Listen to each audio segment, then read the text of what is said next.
Eh bien salut tout le monde les amis, j'espère que vous allez bien, j'espère que vous êtes en forme aujourd'hui, nouvelle vidéo news, et oui je sais, j'en sors pas mal en ce moment, normalement je suis censé en sortir une par semaine, mais vu que les actualités s'accumulent, eh bien j'ai décidé d'en sortir une vraiment quand j'avais quelque chose à dire, plutôt que d'attendre une analyse où je passe 10 minutes sur un sujet, je préfère aborder tous les sujets, comme ça au moins ça fait le taf tout simplement, et je sais qu'en plus vous aimez ça. Alors aujourd'hui nouvelle vidéo actualité, vous allez tout savoir de ce qui s'est passé de ces derniers jours dans le monde de la Formule 1 tout simplement.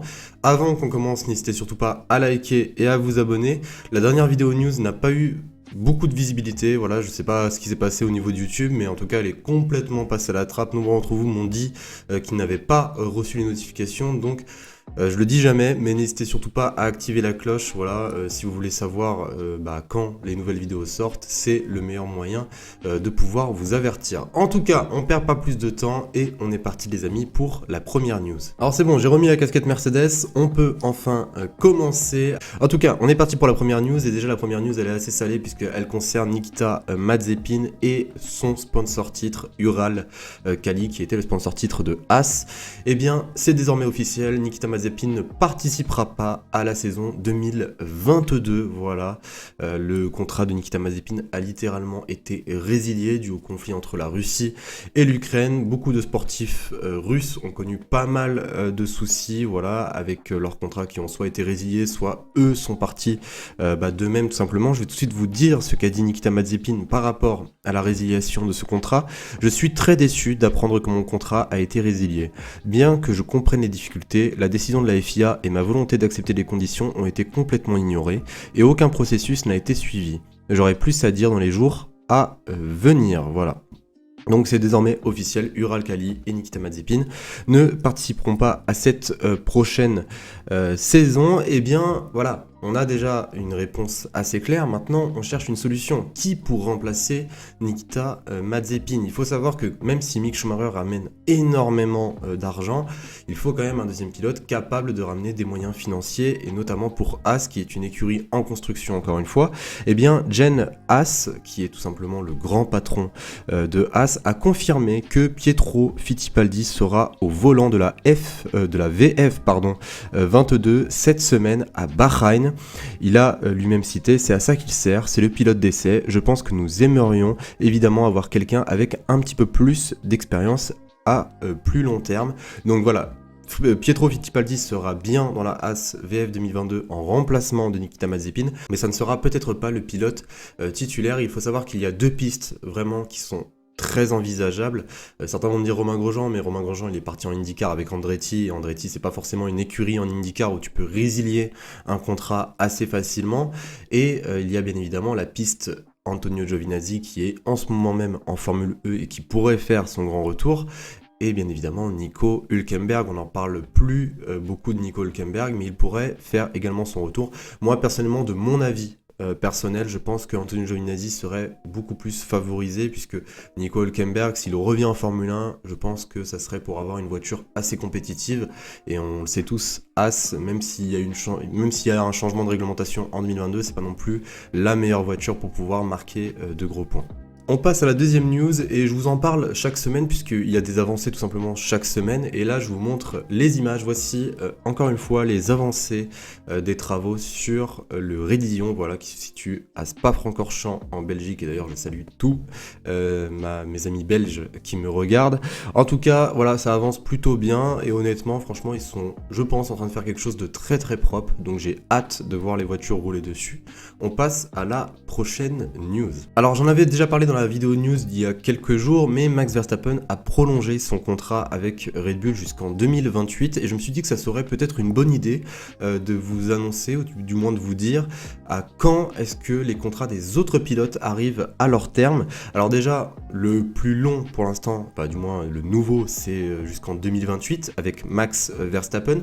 Ensuite derrière on retrouve Lando Norris qui a un contrat jusqu'en 2025. Ensuite jusqu'en 2024 il y a Charles Leclerc, Esteban Ocon, Valtteri Bottas.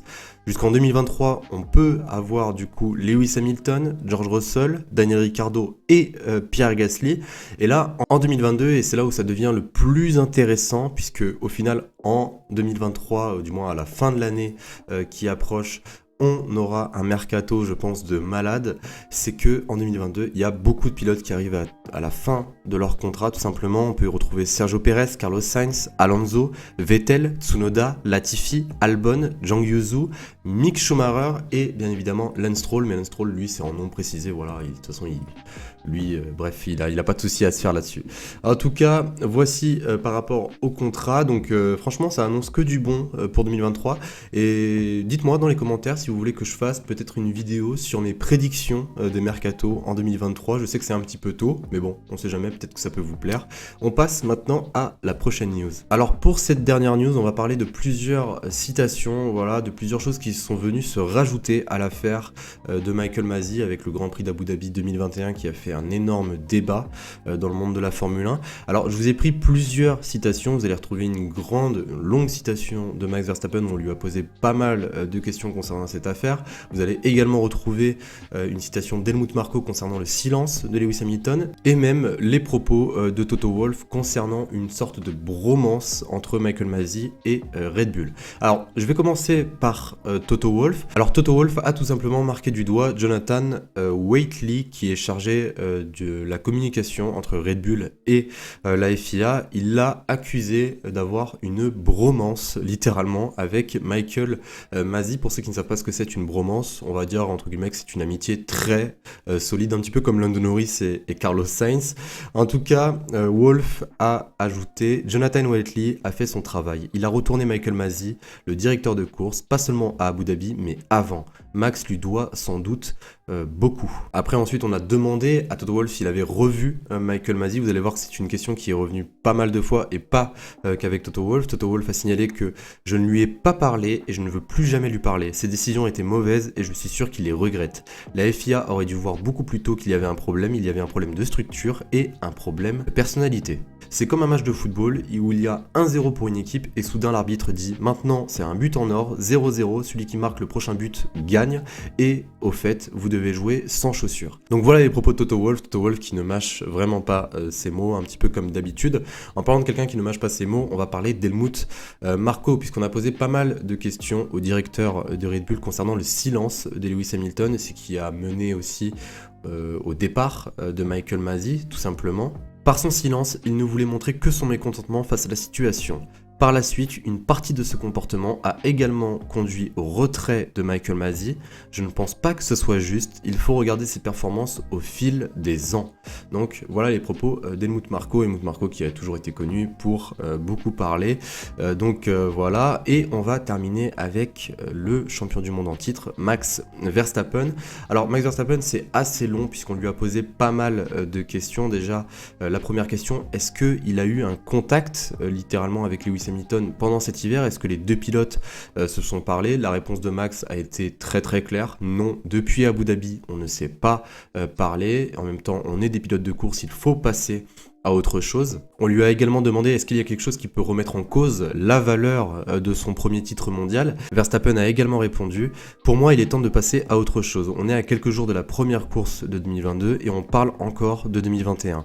Un championnat se gagne sur la saison, non, pas juste sur un dernier tour. Certaines personnes regardent juste cette course à cause de la tension qui s'est accumulée et pense que le résultat était le mauvais. Mais si vous regardez l'année, comme je l'ai souvent dit, le titre aurait normalement dû être décidé plus tôt, en ma faveur. C'est juste que j'ai été sorti 2 fois et que j'ai eu de la malchance avec des crevaisons. Cela s'est joué à la dernière course à cause de tous ces malheurs et regardez les statistiques, cela vous donne généralement une image de la façon dont la saison s'est déroulée. Je peux comprendre avec la façon dont Abu Dhabi s'est déroulé que Lewis était bouleversé et pas content, mais comme je l'ai dit, il faut regarder le championnat en général.